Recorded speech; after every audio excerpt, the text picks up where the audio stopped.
Ministry says that the US interprets the Geneva statement in a unilateral way in support of the Syrian armed opposition.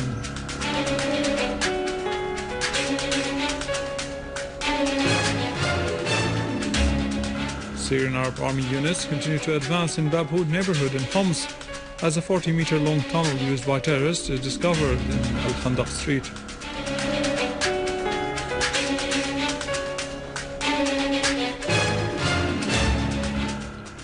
A group of news media men hold a conference in Brussels to expose the terrorist practices in Syria and the role of the West in destroying Syria and its structure.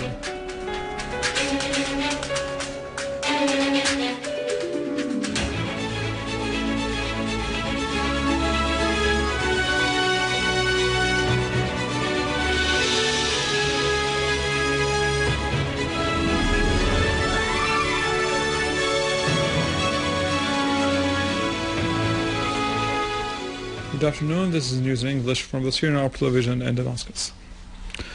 Syria has affirmed that the International Investigation Committee on Human Rights in Syria continues to deliberately ignore the documents and information presented by the Syrian government. Syria's representative at the UN Human Rights Council said that the committee was driven away by an ugly sectarian and ethnic instigation campaign that the Syrian society rejects and considers a red line that should not be approached. He said the committee admitted to hundreds of interviews it had held, whether directly or through Skype, with people from the so-called opposition and interviewed nobody else, which makes these one-sided, authenticity lacking testimonies a deficient criteria to confirm facts. Al-Hamwi asked for including Qatar and Turkey on the UN Security Council's list of states supporting terrorism in accordance with the United Nations Security Council Resolution number 1373 and other relevant resolutions. The Russian Foreign Ministry has said that the United States of America interprets the Geneva Statement in a unilateral way in support of the Syrian opposition. This makes it further difficult to look for ways to end the crisis in Syria as soon as possible and turn the conflict into a comprehensive national dialogue. The ministry added, the Russian Foreign Ministry has meanwhile declared that Foreign Minister Sergei Lavrov and Defense Minister Sergei Chaugo will discuss with their British counterparts the situation in Syria and the region. Sources at the State Security Department in Belgium have disclosed that about 70 Belgian nationals are fighting on the side of armed terrorist groups in Syria. La Libre Belgique daily quoted the sources as saying that the Belgian fighters present in Syria have joined extremist Salafi groups. The source added that the armed men belong to a cell called Sharia for Belgium that was dismantled recently after it had recruited youth and sent them to fight in several places in the world, like Yemen, Chechnya and Syria. They added that the security forces are concerned over the possible return of these nationals to Belgium after acquiring a fighting experience. Czech Republic Foreign Minister Karl Schwarzenberg said that there is a possibility to reach a political solution in Syria, pointing out that the European Union should support dialogue and provide help as the EU has the means to do so. In a statement after the meeting of EU foreign ministers in Brussels yesterday, foreign military intervention in Syria, asserting that this will lead to more victims in the country. Czech Foreign Minister expressed his rejection of cancelling the sanction on exporting weapons to Syria, emphasizing that delaying solving the disputes will lead to more bloodshed. In Europe, a group of lawyers asserted that Syria is exposed to foreign armed aggression, accompanied by systematic media misleading campaign by Western countries and its allies in the region. Legal and media figures began to move to expose the plots of the West and its tools in the region and their acts against Syria. Under a call for peace in Syria, a number of European lawyers broke the silence and issued a statement against the attempts of Western governments and their mass media to attribute crimes to the Syrian army, the government, and the legitimate head of the Syrian state. They are trying to turn the victims into executioners, as they have done in many free and independent countries in the past. The lawyers asserted that it was natural for the authorities of the legitimate government to confront the armed terrorists with the army and security forces, according to the basic principles of international law. The first duty of the leaders of the state is to protect their people from internal and foreign attacks. The lawyers wondered what Western governments would do if some of their population carried weapons against their legitimate government with support from foreign mercenaries. The lawyers asserted that the Western governments, together with their agents in Saudi Arabia, Qatar, and other dictatorial and bloody monarchies, want to impose themselves as referees against the Syrian government and its army. On the other hand, they support the foreign armed mercenaries to destroy Syria and to practice violence against the civilian population. The lawyers concluded their statement by expressing support for the Syrian government in its struggle against the internal and foreign aggression.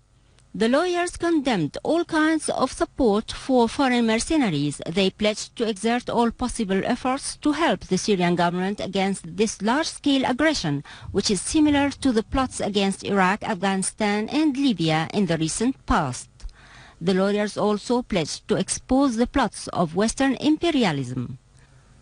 Under the title "Lift Your Hands Off Syria," a press conference was held in Brussels in order to unveil the facts about events in Syria after the Western mass media silenced the voice of truth. The journalists participating in this noble attitude of exposing Western plots asserted their stand by Syria and exposed the crimes of terrorism that included burning places of worship and plundering institutions and factories in order to destroy the infrastructure of the Syrian state. The participants in this noble, honest conference exposed some facts about foreign terrorists smuggled from Belgium and other European countries and arming those terrorists. These armed terrorists were welcome in Turkey and allowed to infiltrate across its border into Syria.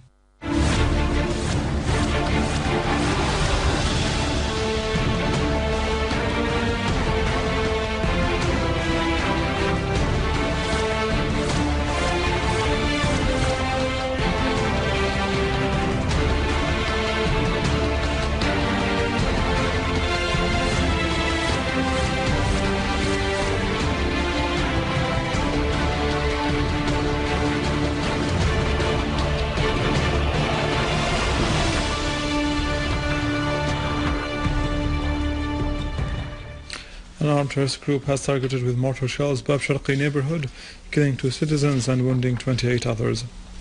The terrorists also fired mortar shells at Tashri playground during a football match between Baniyat's refinery and Umayyad teams.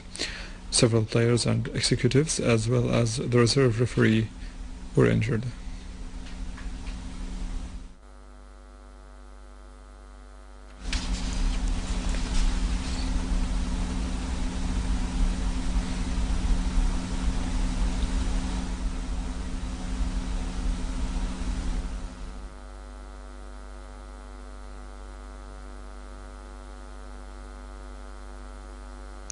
In Homs, the Syrian army units have continued their mission in eliminating terrorists in Bab Houd neighborhood and the neighboring quarters. A 40-meter-long tunnel was discovered east of Al-Khandaq Street. The terrorists used it to hide and move their weapons in order to carry their attacks against citizens and law enforcement troops.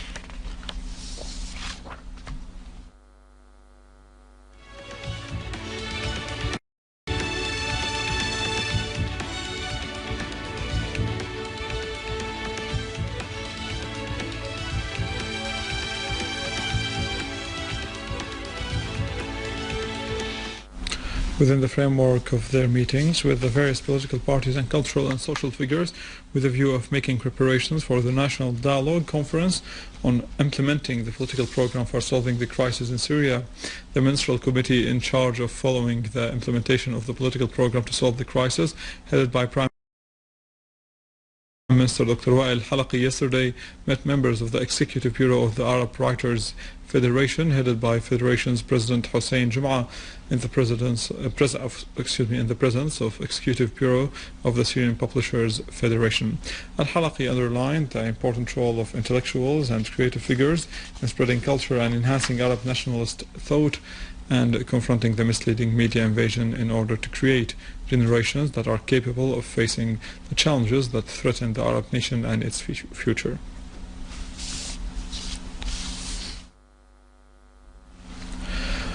More details on our website www.syriaonline.sy. Tax exemptions in Syria and oil derivatives are available in local markets are some of the topics that you can see in our economic news with Nariman, but after the break. Stay with us.